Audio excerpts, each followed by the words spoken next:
વંદે માતરમ, ભારત માતા કી જય। હું કૃષ્ણદેવસિંહ ગોહિલ, પ્રમુખ પૂર્વ સૈનિક સંકલન સમિતિ ગુજરાત રાજ્ય।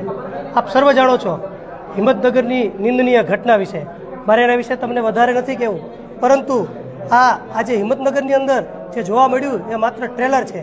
જો આવનારા દિવસોની અંદર ગુનેગારો ઉપર, જે લોકો ગુનેગાર છે, જે પોલીસ કર્મીઓ દોષી છે, એમની ઉપર સખત કાર્ય કરવામાં નહીં આવે તો આ આંદોલન પ્રસરી અને ભારતભરમાં અમે ફેલાવશું। પણ અમને ન્યાય વ્યવસ્થા, સરકાર અને પોલીસ પ્રશાસન ઉપર વિશ્વાસ છે। હજી પણ અમે બે હાથ જોડી અમને નમ્ર વિનંતી કરીએ છીએ કે આવનારા દિવસોમાં અમને મજબૂર નહીં કરતા અને અમારી માંગણી જે છે, અમને જે ન્યાય યશપાલસિંહ ઝાલાને જે અમે અપાવવાના છીએ એ ન્યાય તમે વહેલી તકે આવનારા દિવસોમાં જો આપવામાં નિષ્ફળ રહ્યા તો આવનારા સમયની અંદર મહા આંદોલનની તૈયારી માટે પણ સરકાર તૈયાર રહે, પોલીસ પ્રશાસન પણ તૈયાર રહે, એવી અમારી બે હાથ જોડી અને નમ્ર વિનંતી છે, અપીલ છે।